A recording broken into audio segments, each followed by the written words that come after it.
एक शब्द आया आपके उष्ण, क्या आया बताओ? और एक क्या शब्द आया बताओ? तो ये, और एक शब्द आता है शीत, एक क्या शब्द आता है बताओ? शीत। बताओ, ये ग्लोब है। ग्लोब किसे बोलते हैं? पृथ्वी के छोटे रूप को ग्लोब बोलते हैं। इस ग्लोब में आप देखोगे तो आपको विश्व के 7 महाद्वीप दिखाई देंगे। कितने महाद्वीप बताओ? हमारा महाद्वीप कौन सा है? एशिया। हमारा कौन सा है? एशिया। और इसी ग्लोब में 5 महासागर है। कितने महासागर है? 5 महासागर है। ये ग्लोब हमें पूरी पृथ्वी को समझने के लिए इंपॉर्टेंट है। पूरी पृथ्वी को हम इस ग्लोब के माध्यम से समझ सकते हैं। अब तुम सोचोगे कि पूरी पृथ्वी को हम देख सकते हैं क्या? बताओ, नहीं देख सकते हैं। लेकिन इस ग्लोब के माध्यम से हम देख सकते हैं कि हमारा देश कौन सी जगह है, अमेरिका कौन सी जगह है। उत्तर से दक्षिण दिशा को मैंने मिला दिया है। इसे बोलते उत्तरी ध्रुव, इसे बोलते दक्षिणी ध्रुव। इसे उत्तरी गोलार्ध भी बोल सकते हो, इसे दक्षिणी गोलार्ध भी बोल सकते हो।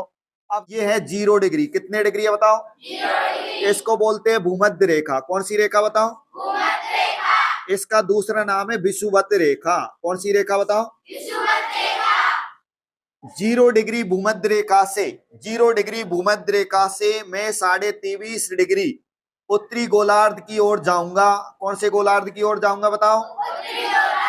तो उस उत्तरी गोलार्ध पर जो रेखा आएगी उसे कहते हैं कर्क रेखा। कौन सी रेखा? कर्क रेखा। 0 डिग्री भूमध्य रेखा से मैं गया 23.5 डिग्री दक्षिणी गोलार्ध की ओर। कितने डिग्री बताओ? 23। इस पर जो रेखा आती है उसका नाम है मकर रेखा। कौन सी रेखा बताओ? मकर रेखा। अब आपको ये पता होना चाहिए कि ग्लोब में हमारे भारत से कौन सी रेखा गुजरती है। तो ग्लोब में हमारे भारत से कौन सी रेखा गुजरती है? कर्क रेखा गुजरती है। जैसे कि हमारा देश भारत यहाँ पे आता है, तो हमारा भारत में कौन सी रेखा गुजरी बताओ? तो देखो यहाँ पर जो ये 0 डिग्री भूमध्य रेखा है, यहाँ पर सूर्य सबसे ज्यादा चमकता है 6 महीने के लिए। ऊपर की ओर से तो क्या पड़ रही है बताओ? शीत। और नीचे की ओर से क्या पड़ रही है बताओ? उष्ण, गर्मी है। तो इन दोनों को मिलाकर जो बात बनती है उसे कहते हैं शीतोष्ण। तो ये जो वाला भाग है, ये वाला भाग है, ये शीतोष्ण कटिबंध के अंतर्गत आता है। हमारे भारत में यहाँ पे आप देखोगे तो शीतोष्ण कटिबंधीय जलवायु भी पाई जाती है, और नीचे दक्षिण में देखोगे तो यहाँ पर कैसी भी जलवायु पाई जाती है बताओ? उष्ण कटिबंधीय जलवायु भी पाई जाती है। तो उष्ण का मतलब होता है गर्मी वाला प्रदेश, और शीतोष्ण का मतलब होता है थोड़ा गर्मी वाला और थोड़ा सर्दी वाला प्रदेश। तो हमारे भारत में किस प्रकार की जलवायु पाई जाती है बताओ? शीतोष्ण भी पाई जाती है और कैसी भी पाई जाती है? उष्ण। ये हमारा भारत देश है, थोड़ा सा समझना भारत के बारे में। ये हमारा कौन सा देश है बताओ? ये हमारा देश है भारत। जैसो इस तरीके से हमारा देश है। यहाँ पर आप देखोगे तो हमारे भारत के गुजरात से सीधी रेखा एक जा रही है, इसे कर्क रेखा बोलते हैं। कौन सी रेखा बोलते हैं? कर्क रेखा।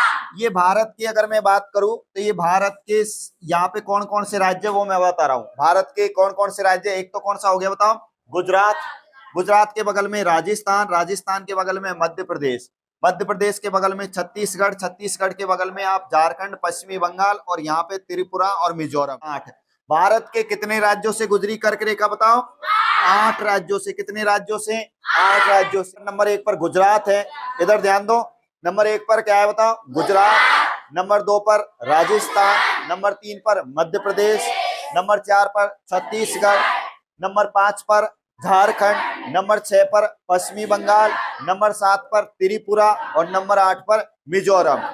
अब ध्यान देना, इधर के उत्तर भारत बोलते हैं। इधर को तो कौन सा भारत? उत्तर भारत। और इधर कौन सा भारत? दक्षिण भारत। हमारे उत्तरी भारत में तो कौन सी जलवायु पाई जाती है बताओ? शीतोष्ण। और हमारे दक्षिणी भारत में कौन सी जलवायु पाई जाती है बताओ? उष्ण जलवायु पाई जाती है। तो हमारे दक्षिणी भारत में ज्यादातर फलों का उत्पादन होता है, क्योंकि फलों के उत्पादन के लिए ज्यादा वर्षा की जरूरत भी होती है और पानी की भी जरूरत होती है। तो आप देखोगे इधर आता है अरब सागर। कौन सा सागर बताओ? यहाँ पर समुद्री समुद्र है। यहाँ पर देखोगे खंबात की खाड़ी, यहाँ कच्छ की खाड़ी है। यहाँ पर नीचे देखोगे तो यहाँ पर हिंद महासागर है, और यहाँ पर देखोगे तो बंगाल की खाड़ी है। कौन सी खाड़ी है बताओ? बंगाल की खाड़ी है। तो यहाँ का जो वातावरण है वो फलों के उत्पादन के लिए महत्वपूर्ण है।